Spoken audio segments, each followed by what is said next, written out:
Good afternoon. The first item of business this afternoon is portfolio questions, and the first portfolio is Rural Affairs, Land Reform and Islands. As ever, I would appreciate succinct questions and answers to match in order to get in as many members as possible. At question number 1, I call Douglas Ross. Thank you, Presiding Officer. To ask the Scottish Government what its response is to the reported concerns by the Scottish Association of Meat Wholesalers that falling cattle levels are leading to a reduction in beef supplies and that gaps could subsequently appear in the red meat sections of supermarkets. Minister Jim Fairley. Thank you, Presiding Officer. The Scottish Government maintains strong support for the Scottish beef industry through the £40 million that is paid annually to beef producers through the Scottish Suckler Beef Support Scheme. And the Scottish Government support package for livestock farmers is the most tailored in the UK, including voluntary coupled support for beef production and the support for less favoured areas.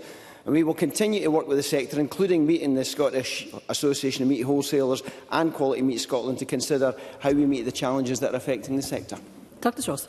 Well, that answer from the Minister is at odds from the Scottish Association of Meat Wholesalers. Scott Walker of the organisation said that some of the blame lies with the Minister's own government. These are Scott Walker's words.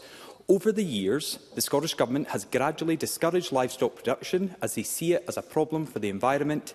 They have led this view that the cow is bad for the environment. Minister, isn't this criticism of the Scottish Government correct? Minister. Absolutely not. Under no circumstances is that correct, and Scott Walker is entirely wrong. The policy of the Scottish Government has not been to reduce cow numbers, and it is not to reduce cow numbers. What we are doing with the Scottish Suckler Support Scheme is making sure that suckler cows stay on the land, encouraging them to produce calves more timiously. And I would gently remind Douglas Ross that it was Douglas Ross who asked the Scottish Government to join the UK Government entire UK policy of agriculture, which is part of the problem, which is sucking cattle out of the UK, out of Scotland, into the UK, which is having a direct effect on meat wholesalers in Scotland, Mr. because Ross. store cattle are being sucked out of Scotland. As long as we have the suckler head is declining down in England, and that's what is taking store cattle out of Scotland, which is adding to the problem, are the meat wholesalers in Scotland. So Douglas Ross really needs to understand these facts before he comes and asks me all Minister. I now questions. call members. Can I just say at this juncture that I'm not having shouting across the chamber. I'm just not having it, and we need to make progress with this portfolio session. Supplementary, Rhoda Grant. Thank you, Presiding Officer.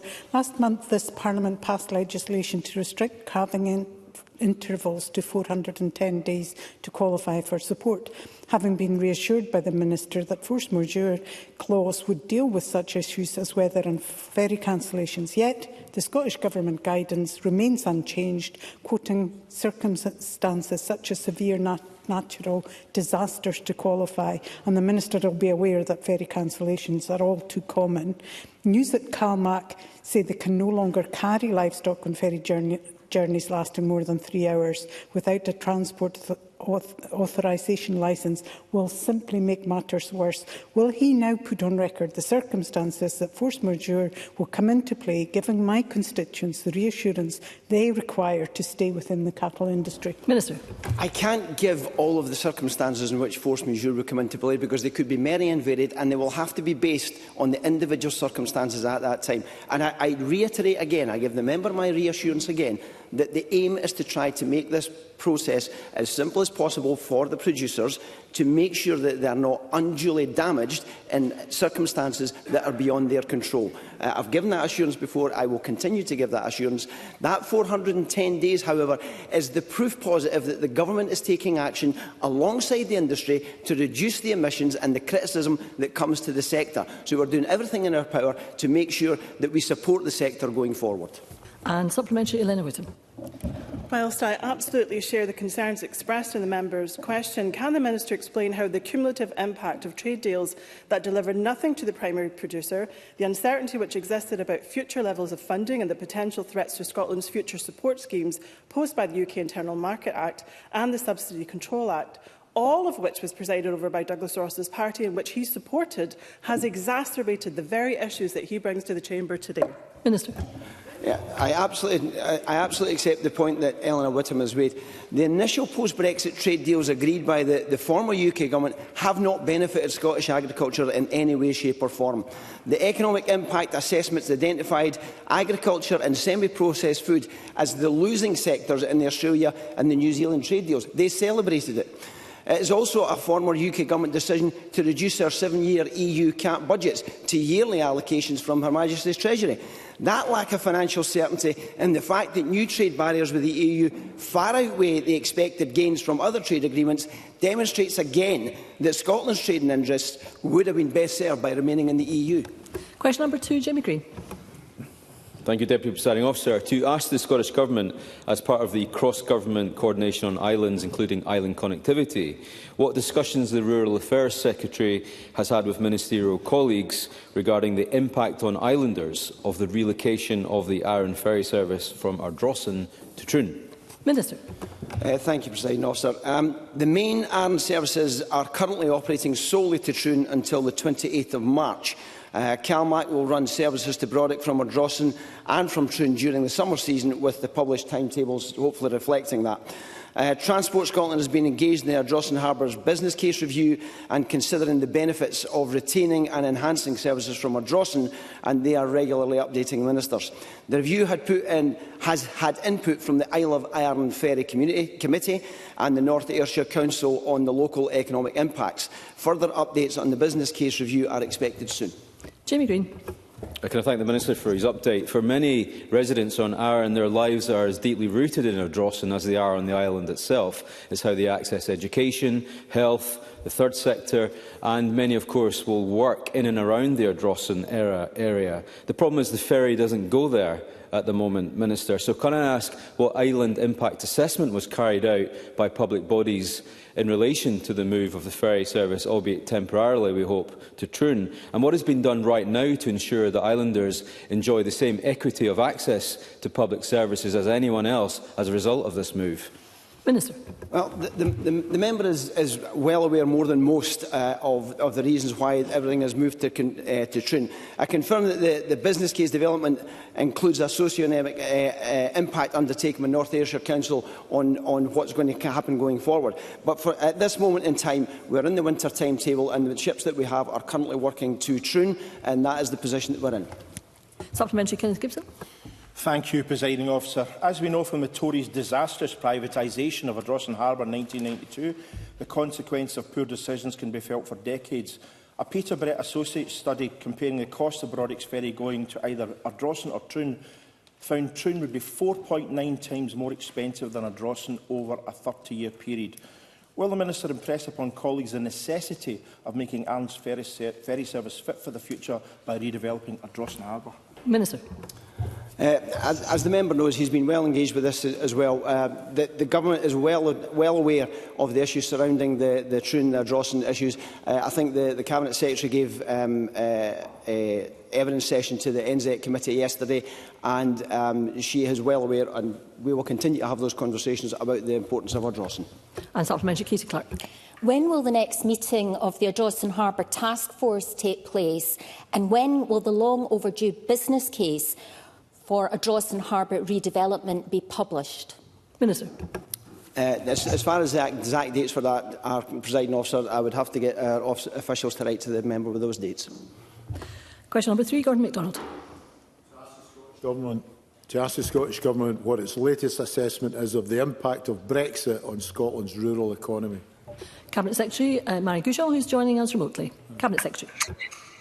Brexit continues to impact negatively on Scotland's rural and island areas, and it means that we no longer have that multi-year certainty on funding for agriculture and rural development that we previously used to enjoy when we were members of the EU.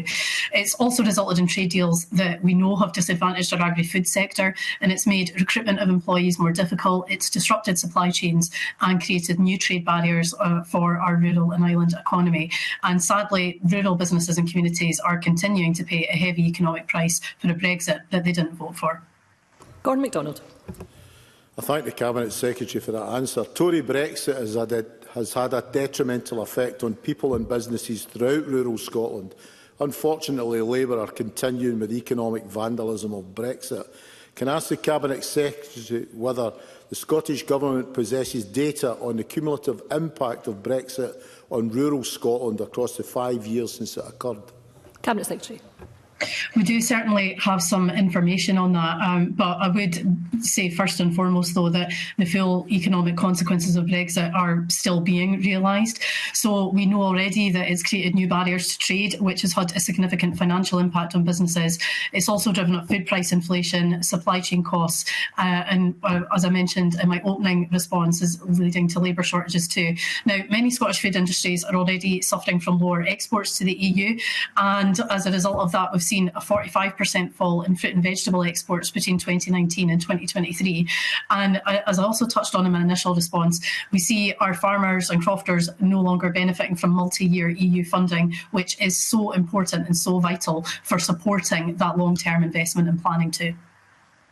Question number 4, Tim Eagle.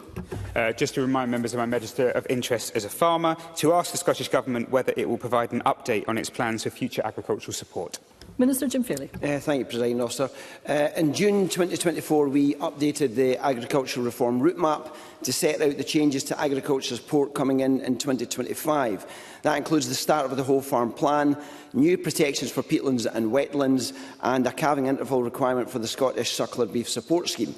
The route map will be updated again in the early part of this year to set out the requirements that farmers and crofters will need to meet in 2026, and it will set out the support that will be on offer to help them to meet those requirements. Tim Eagle. Well, Presiding Officer, in July 2024, I got a letter, as did all farmers, that told us we had to prepare for the future of agricultural support by getting our whole farm plans in order. But then in December of this year, in order to make that happen, the Minister had to put in place the Rural Support Miscellaneous Regulations, which was then secretly withdrawn only a couple of weeks later due to, I think, a legal error. What confidence can the industry have in this government if they can't even get their own stuff right? Minister.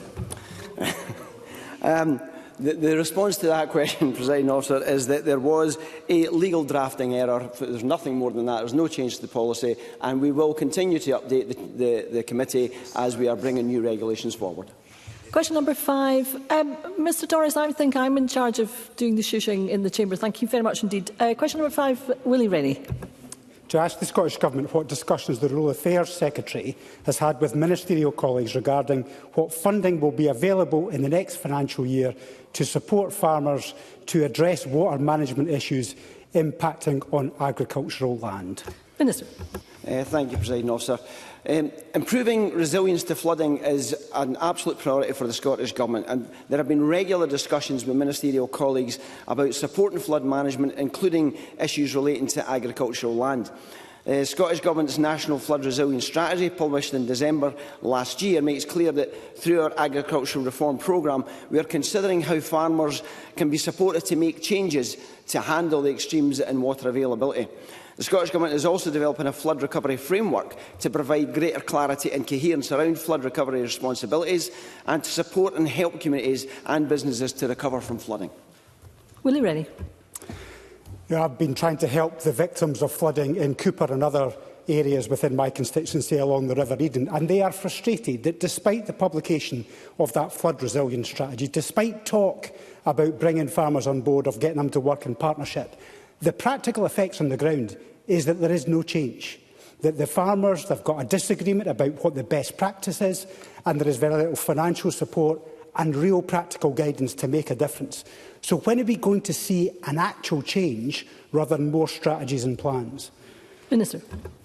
I absolutely take on board the point that Willie Rennie makes, and I get the frustration of the farming community, but there is differences of opinion. There are differences in whether we should be dredging, whether we should be doing upstream mitigations, whether we should be putting in walls. There's all sorts of discussions going on, and that's part of the wider process of making sure that we have this study, that we get to the position where we actually get an agreed position on how we're going to manage it. But it's got to be done on a catchment basis. It cannot be done a blanket issue across the whole of Scotland. The particular issues that Mr Rennie is talking about in the Eden, they are specific to his catchment, and that's something that we need to discover.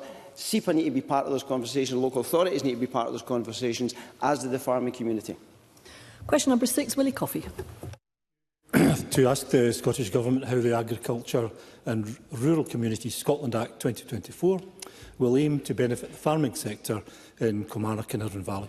Cabinet Secretary Mary Goodall. The Act will allow for the realisation of our vision for agriculture, and ultimately that's a positive vision, and it puts our food producers at its core and recognises the essential role that they have for nature recovery and climate adaptation and mitigation. It also enables the delivery of the 4-tier framework, which values and rewards the actions of our producers in helping to feed the nation as well as stewarding our countryside too. Now, we know that many people are already leading the way in that, and they deserve the praise for farming to produce food sustainably and in ways that actively benefit both nature and climate. And this framework approach recognises that there's going to be that phased transition and provides that future flexibility to respond to any of the geopolitical, economic, climate and nature challenges we might face in the future. Willie Coffey. Can I thank the Cabinet Secretary for that detailed answer? She will be aware from my previous questions about these issues how highly we rate first-class local produce in my part of Ayrshire, namely Dunlop cheese, Muskegon, Cooshed milk, quality beef and lamb, Lochlee whisky, Irvine Valley gin, Ayrshire tatties, and not least the famous Kilmarnock pie. How can we use the bill to encourage more local food and drink production? And importantly, how can we get all of these products onto our shelves so that local people can buy them and help sustain these vital local industries? Cabinet Secretary. I absolutely recognise, first of all, the passion that Willie Coffey has for the products that are made in his local area. And quite rightly, I think we need to do what we can to see more of our own locally produced foods available more locally for people to buy. So I think there are a couple of different things I would point to, though, where we are doing work on this. So first of all, we've committed £10 million since 2023 and over the course to this year to support delivery of our food and drink strategy. And that facilitates a range of activities and direct engagement with retailers to really try and help increase that volume of Scottish food and drink on retail shelves and promote provenance to customers too. But also, only just earlier this month, a report into the Scottish Government-funded Go Local programme, which is delivered in partnership with the Scottish Grocers Federation, showed that they'd had a 44% increase in monthly sales of fresh and healthier Scottish products in participating stores. And what they do there is they use the shelf edge labelling to promote the product. So that's where I think the support that we provide to schemes like that is really vital in ensuring we're getting local products out there. Thank you. I would take a supplementary briefly from Brian Whittle. Thank you, Presiding Officer. The Cabinet Secretary is aware of my interest in this particular topic, and one of the things that we can do very quickly is improve our public procurement policy in terms of getting that local produce into our schools and into our hospitals. Can I ask the Cabinet Secretary what progress she has been making in this particular topic? Cabinet Secretary. Absolutely. I'm more than happy to follow up with the member with more details, but no doubt he'll be aware of the Food for Life programme, and we'd actually been looking to further expand that in a project area, working with Soil Association Scotland. I can provide him with more information on that, but I think it's also important to point to the work that we're doing to the Good Food Nation, and procurement was obviously a key factor in that we identified in the first draft of the plan, and we'd also undertaken the consultation on that too. I think we're always keen to see what we can do to use the levers that we have available at our own disposal, recognising though that procurement is quite challenging because of the different legislation requirements that we're working to. But I'm more than happy to follow up that discussion with him. Question number 7, John Mason. Thank you. To ask the Scottish Government what its position is on whether Nature Scots' proposal to mandate advance written notification to landowners for Schedule 1 bird monitoring could discourage the identification of raptor crimes on managed land. Minister. Thank you, Presiding Officer. I very much appreciate the value of the work of the individuals who monitor the raptor populations across Scotland. In fact, I had the great pleasure of being out watching ospreys being rung. What struck me about that was the very good relationship between those land managers and the people who were doing the raptor ringing. Nature Scots' intention to introduce the condition to Schedule 1 licences requiring advance notice to landowners of visits to nests of highly protected species is a reasonable and proportionate requirement. In fact, it's already set out as part of the best practice and is currently required in the National Nature Reserves. National Nature Reserve, let me try that again. And that requires the providing of advance notification of visits. So, where reasonably practical to do so, this helps the cooperation between landowners and raptor monitors, and there is no reason to think that this will reduce the identification of wildlife crime. John Mason. Well, I thank the Minister for that answer. I'm slightly confused by it because he said it is reasonable and proportionate, and then I think he said where it is reasonably practical. So I'm not quite sure which one it is. But, I mean, a lot of these people are volunteers who are taking part in this work. They may not even know who the landowner is. And there are some cases where the landowner and the raptor protectors do not get on terribly well. And will it not, in that case, make it more difficult for the raptor protectors? Minister. Well, in many cases, the contact details will be known by the licence holders, and existing relations and contacts have been made, and usually these are very good. But I will emphasise the point: it is notified where reasonably practical, and if it is not able to be found who the owner of the land is, then that licence application should be made through Nature Scots Licensing Division. And supplementary, Lee MacArthur.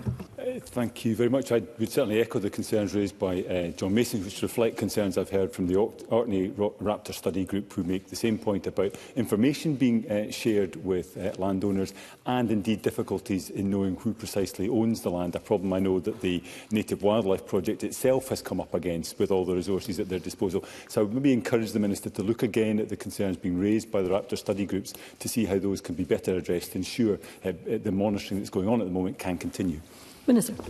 I take the point on board that Mr MacArthur raised, that the issue has been raised with me, but again, I still think it's proportionate, and it's not unreasonable for people who are living and working and dealing with the land that they know who's going about the land, where they're carrying out what would ordinarily be illegal practices, are being licensed to do so, and I think it's fair and proportionate. But on the point that he makes, that if they do not know who the landowner is and they cannot get a contact to notify where it is reasonably practical to do so, then they can do that notification through Nature Scots Licensing Division. Question number 8, Edward Boughton. Thank you, Presiding Officer. To ask the Scottish Government what the 3 main aims of the Land Reform Scotland Bill are. Cabinet Secretary Mary Goujon.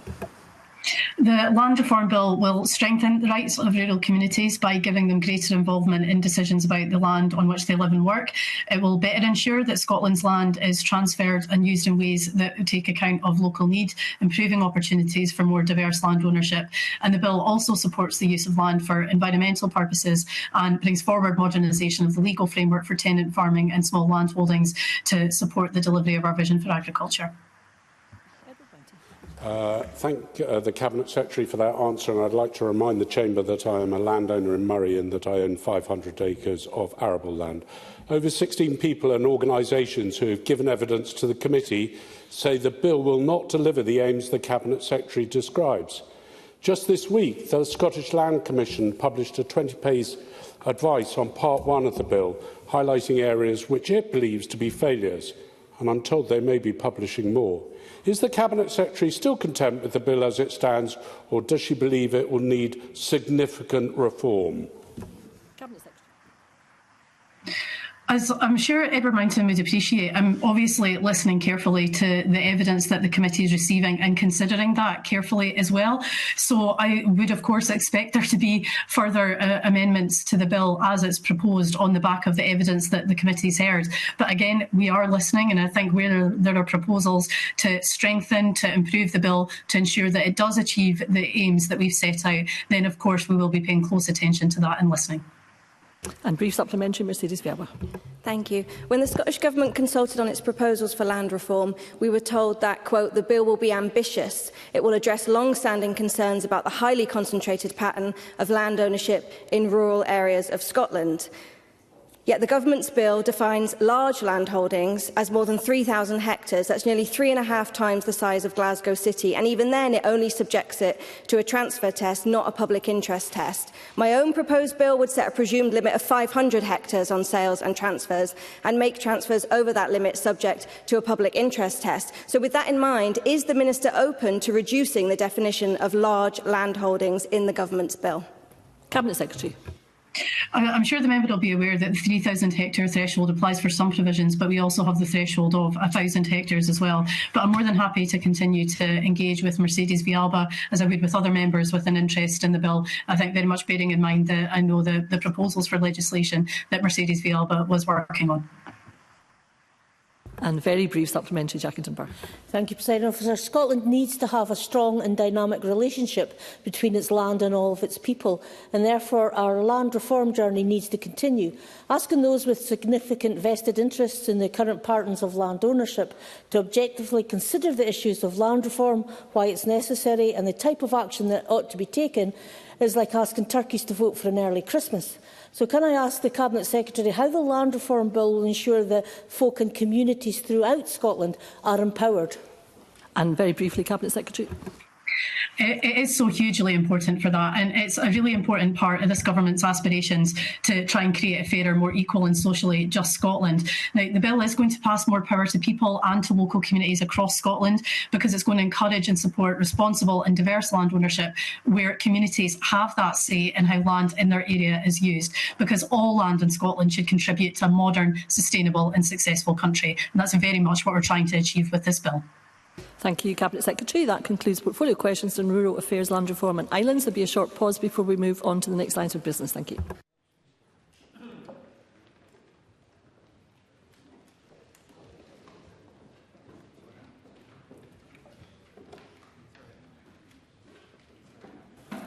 Okay, given the time pressures across the afternoon, we are going to crack on with the next portfolio, which is health and social care. Again, members wishing to ask a supplementary should press the request to speak buttons during the relevant question. We are indeed tight for time, so brevity in questions and responses will be required. I call question number 1, Mark Ruskell.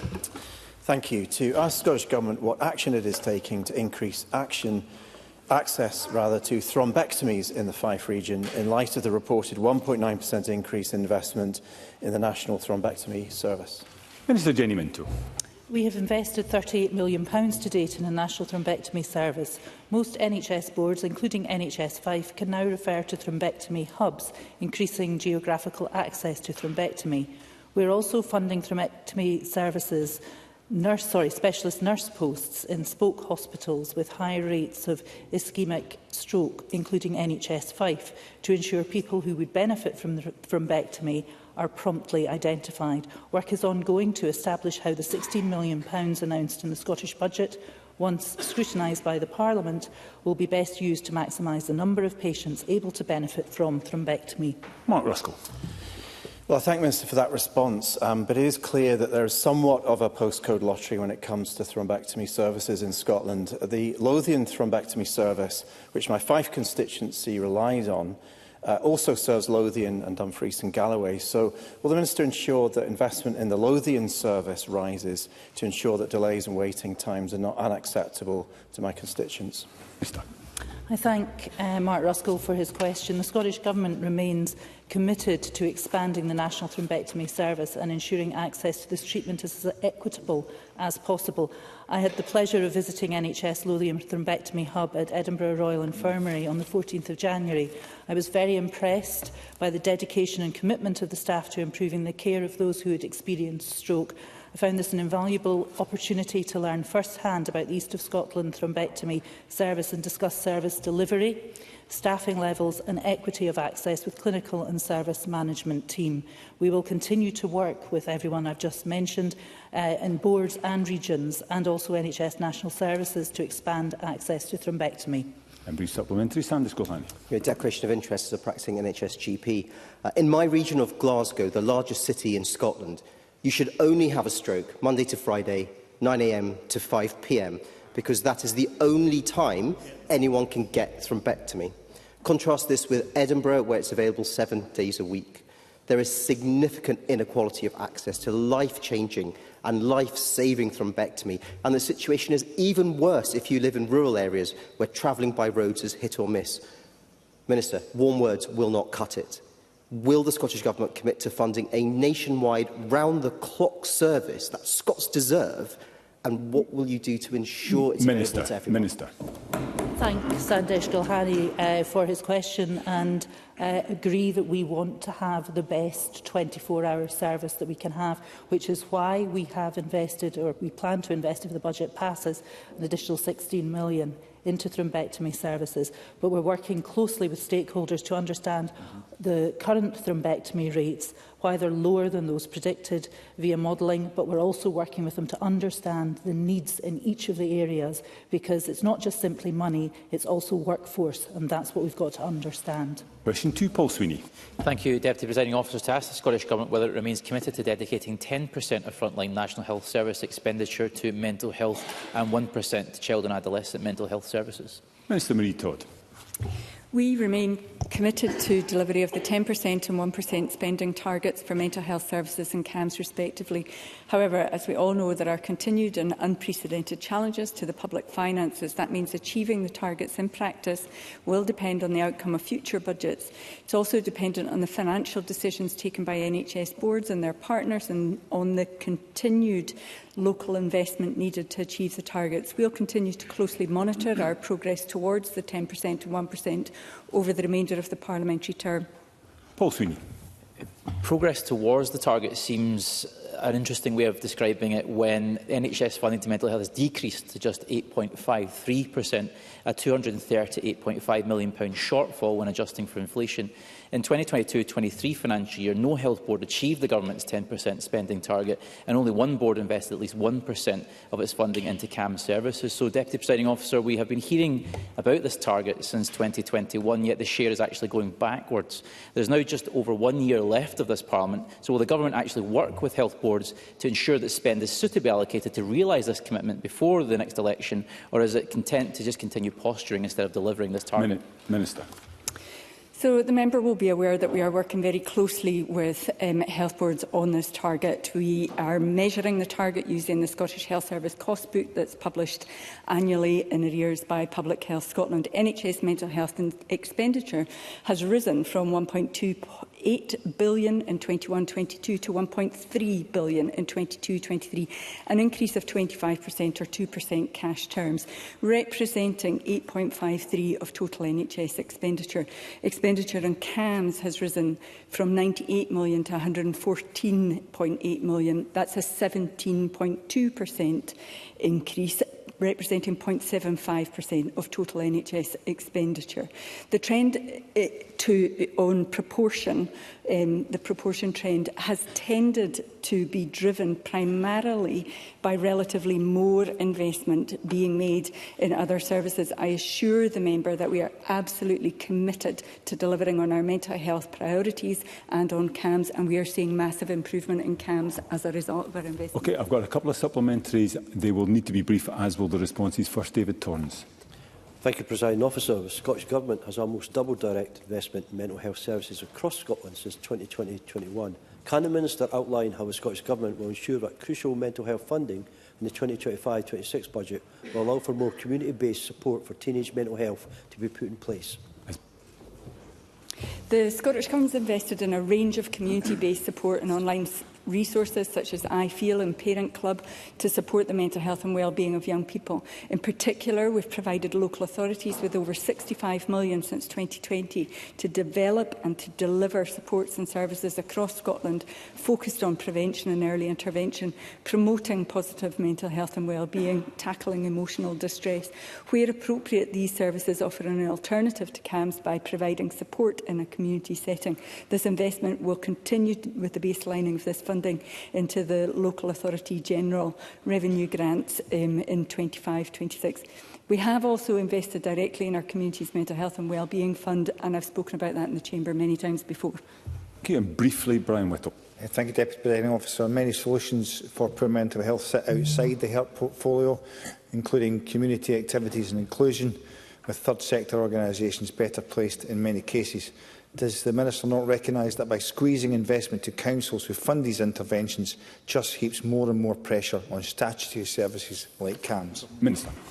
So I thank the member for giving me the opportunity to reiterate yet again that we've invested £66 million in our community's mental health and wellbeing fund for adults and since 2021. That fund is open to a wide range of projects, including those supporting young people 16 or over. Given the pressures on young people, I'm really keen for that group to be given added focus in the future delivery of the fund.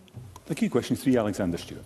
Thank you, Presiding Officer. To ask the Scottish Government what measures it's taking to address the reported rise in cases of human metapneumovirus or HMPV, and ensure that Scotland is prepared for any pandemic regarding this condition? Cabinet Secretary Neil Gray. Thank you, President Officer. HMPV is just one of the respiratory viruses that Public Health Scotland routinely monitor through our national respiratory surveillance programmes. The latest data shows that the national incidence rate for HMPV remains at a low activity level overall and is normal for what we would expect at this time of year. HMPV typically causes mild disease and the current threat level is assessed as low.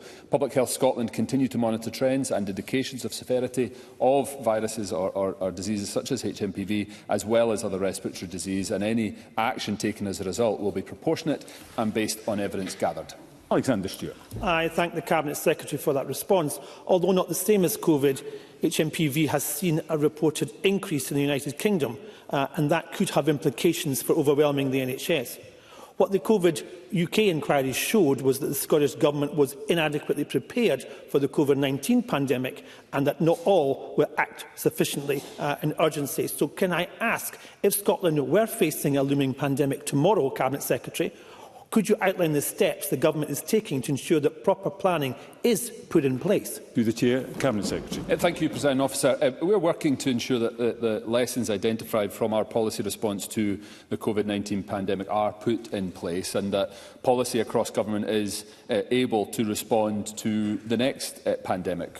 As a result, we established a standing committee on pandemic preparedness, which published its full recommendations on the 26th of November last year, and the Government has accepted these recommendations in principle. We're committed to responding to both the UK and Scottish COVID-19 inquiries, and we've established governance arrangements within the Scottish Government to deliver a cross-government programme of work to improve our pandemic preparedness, with ministerial oversight being at the heart of it. Very briefly, Carol Mochan. Thank you, President Officer. I recognise the steps that the Cabinet Secretary has put today and welcome the cross-government approach. Can I ask whether the Government is monitoring the approach taken on pandemic preparedness in other countries, which will help promote understanding and ensure Scotland gathers the best evidence base for developing its own future response? Cabinet Secretary. Absolutely. In the interest of brevity, President Officer, we're monitoring both domestically within the four nations responses and how we can collaborate on that, as well as looking to international evidence as well. Question 4, Rhoda Grant. To ask the Scottish Government how it is dealing with delayed discharge from hospitals in the Highlands and Islands. Cabinet Secretary. Thank you, President Officer. The Collaborative Response and Assurance Group that I chair jointly with COSLA has met weekly with leaders from across the health and social care system, including leaders from Highlands and Islands Health and Social Care partnerships since last June, with our most recent meeting taking place on Monday. We have been working to support areas with high levels of delay, including in Highland, to understand the challenges and support them to deliver the changes that will improve the people's journey from hospital to home or the care settings that is right for them. And our planned budget for 2025-26 will invest a further £200 million to reduce waiting list backlogs, improve capacity, remove barriers which keep some people in hospital longer than is necessary. Rhoda Grant. Since 2022, Highland Council has lost 161 care home places due to 8 care homes closing, and on top of that, care at home has declined significantly, and that increases delayed discharge. NHS Highland reported last October that they had to reduce delayed discharge by 65% just to meet the national targets. So can I ask what interventions are being put in place specifically tailored to the Highlands and Islands to provide more care places and packages to meet the challenge? Secretary. Thank you, President Officer. I thank Rhoda Grant for raising this issue. It is an area that she will understand. Both myself, Marie Todd, are heavily engaged, as well as officials and senior officials across government are engaged, as I set out in my original answer, with areas that are facing the most significant challenge with regards to delayed discharge, and Highland is absolutely at the top of that. We've been working with them around how we can support the whole system to respond, and that includes providing the support to maintain some care home provision that would otherwise have been put to closure, and that is in evidence around Moss Park that we've engaged on previously. And there are further interventions that we're working with them on that I hope will help to see the situation improve, as as we are starting to see in terms of the data. Very brief supplementary, Tim Eagle. Thank you, Presiding Officer. Last month, NHS Grampian declared a board-level critical incident due to over-occupancy at Aberdeen Royal Infirmary and Dr Gray's, which is in my region, and that was caused in large part because of delayed discharge. So I guess the question is, my constituents then have to travel long distances, including to Raigmore, which puts further pressure on the Highlands and Islands. What more could be done, and at what quick speed, to actually get rid of the delayed discharge issues we have? Cabinet Secretary. Thank you, President Officer. I thank Tim Eagle for his question, because it allows me to reiterate the investment that we're setting out and proposing within the budget in order to tackle those issues, and also to reiterate the fact that the impact of pressures in the hospital environment are ones that are shared with the social care environment, and we need to make sure that we're responding to the pressures that there are in primary care, in secondary care, in the acute system, as well as primary care, and that's exactly what we're targeting with the interventions that we're taking through the budget, which is why I hope colleagues across the chamber will support it and allow us to get on with that work. Question 5, Emma Harper. Thank you, President Officer. To ask the Scottish Government what recent discussions it has had with NHS Dumfries and Galloway regarding the provision of dentistry. Minister Jenny Minto. Thank you, Presiding Officer. The Director-General for Health and Social Care met with senior officials from NHS Dumfries and Galloway, including the Chief Executive, to discuss NHS dental provision this Monday, the 20th of January. I understand that this was a productive discussion, and my officials continue to meet with the Health Board on a quarterly basis to discuss all aspects of NHS dental service delivery. Emma Harper. I thank the Minister for that answer. We know that we have more than 17,000 NHS dental patients deregistered across Dumfries and Galloway, and I met with a retired dentist last week who suggested that a solution could be mobile dental units. Is this something that the Minister could consider raising with NHS D&G to ensure people in Dumfries and Galloway have access to an NHS dentist? Minister. Thank you. I know that some health boards, such as NHS Tayside, who I've referenced before in responding to questions, have chosen to invest in mobile dental units. I understand that these have been successful, and I certainly encourage this innovative thinking. However, this would be a decision for the health board to make based on their individual needs and circumstances. Question 6, Mark Griffin. Thank you, President Officer. To ask the Scottish Government what policies it is considering to better support the health of premature babies on neonatal units, including the development of a specialised baby box. Minister Jenny Minto. Since 2017, the Scottish Government has been working with NHS boards to implement the Best Start to improve the quality and safety of maternity and neonatal services and secure improved health and well-being for mothers and babies. The Best Start emphasises parents as key partners in caring for their baby and aims to keep mothers and babies together as much as possible with services designed around them. Recommendations include providing accommodation, the Young Patient Family Fund, repatriating babies to their local neonatal units, transitional care and neonatal community care. It also recommended we move to 3 neonatal intensive care units based on evidence that outcomes will be improved for the most preterm and sickest babies. Many essential items within the baby box are suitable for premature babies. The Scottish Government has no plans to introduce a specialised baby box for premature babies. Mark Griffin. I thank the Minister for that answer. Premature babies have very specific needs. The baby box is often stocked with items that aren't appropriate for babies at birth. Now, a premature baby box could contain things like specially sized clothes, sensory toys that are really important for development, specific information on PREM awareness and baby care, and details of the Young Patient Family Fund that the Minister set out. So can I ask the Minister again if she thinks that a standard baby box is really appropriate for some of the really low birth weight preterm babies, and would the Government consider even a pilot scheme to support a specifically designed premature baby box? Minister. I thank Mark Griffin for his follow-up question and absolutely recognise the work that he did along with the Government to implement the Young Persons Family Fund, and thank him for that work. I'm listening to what he's saying. There are certain items in the baby box that are suitable for premature babies, but we'd be very happy to meet with Mr Griffin to have a further conversation around this. Question 7, Annabel Ewing. Thank you, Presiding Officer. To ask the Scottish Government when it last met the Chief Executive of NHS 5 and what was discussed. Secretary. Thank you, Presiding Officer. Both ministers and Scottish Government officials regularly meet with representatives of all health boards, including NHS 5, to discuss matters of importance to local people. Senior health officials met with the NHS 5 Chief Executive earlier today as part of the NHS Executive Group, which discusses key operational matters and supports NHS boards and senior leaders to work cooperatively, regionally and nationally. Annabel Ewing. I thank the Cabinet Secretary for his answer. He will, however, be aware that timely access to medical treatment, be it via getting a GP appointment or via hospital intervention, is a worry for an increasing number of my constituents. Can the Cabinet Secretary therefore outline what actions he is taking to deal with these concerns? Cabinet Secretary. Officer, I absolutely agree with Annabel Ewing's assessment, which is why the prioritisation that we're setting out through the budget is to tackle those very issues. In relation to GP appointments, we continue to work together with all relevant partners to effectively implement the general practice access principles that were established in 2023, including through our commitment to the ongoing recruitment of primary care multidisciplinary teams, as well as 800 more GPs.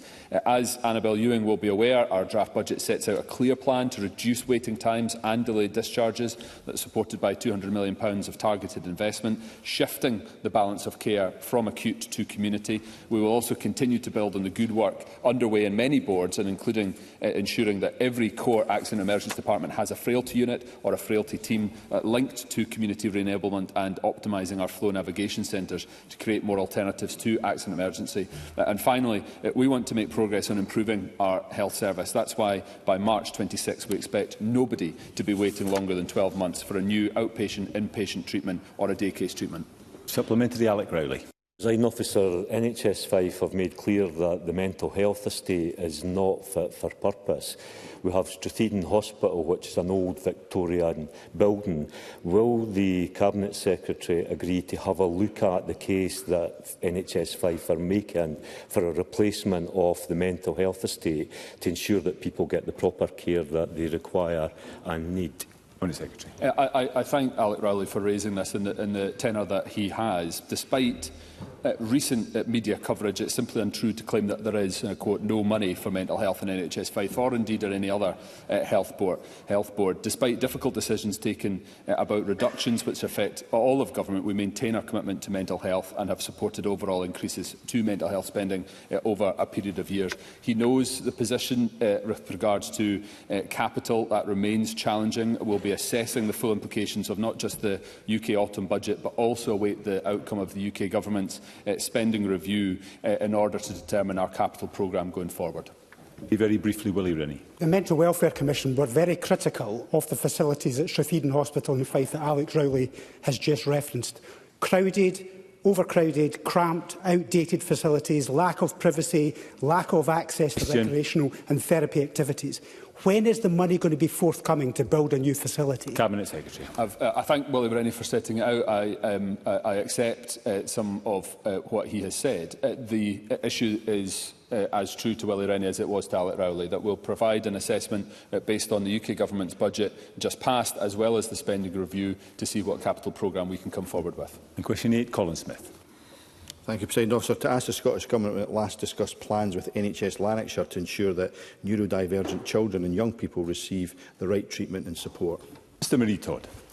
The Scottish Government engages regularly with all health boards regarding their provision of support for neurodivergent children and young people. We're working closely with health boards and local authorities towards implementing the National Neurodevelopmental Specification in full. The specification aims to ensure that children and families receive the support and access to services that meet their needs at the earliest opportunity, based on the Getting It Right for Every Child approach. This support will often be community or school-based and should not be dependent on a formal diagnosis. Smith. President Officer, in March last year I raised with the First Minister the case of my constituent in Lanarkshire, now just 14, who had been waiting 3.5 years for a neurodevelopment assessment. She was eventually given that assessment in April last year, but then had to wait until December before any treatment began. That wee girl's mum described to me how her daughter often spent hours lying on the floor screaming and crying in pain. She believes had she had that treatment sooner, she wouldn't be facing that massive uphill struggle to get her health and life back. So, Minister, my constituent's mum wants to know why it has taken over 4 years for her daughter to finally get treatment. What are the government doing to change this and stop other kids who are struggling now having to also wait years to get the support they need? Minister. So, as I've said many times in the Chamber before, the ambition of this government in terms of providing support for children with neurodivergence is to look at the whole child and to provide holistic support regardless of a diagnosis. The needs of the child should be identified and those needs met and their rights upheld. That's the system that we intend to operate in.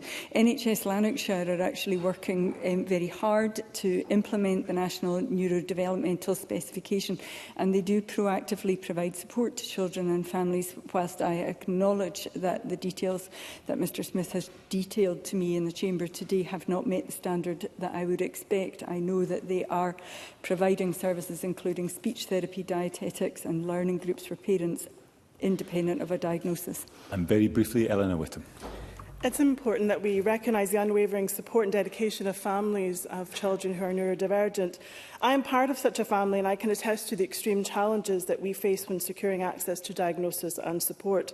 So can the Minister please provide an update on further intended actions by the Scottish Government to best support families of neurodivergent young people to alleviate the difficulties which they face both through the 2025-26 budget and in the longer term? And you could maybe write to... As briefly as possible, Minister. Thank you. Okay, I absolutely recognise the work that Elena Whittam has done on this issue, and I want to reassure all families that this is an absolute priority for the Government.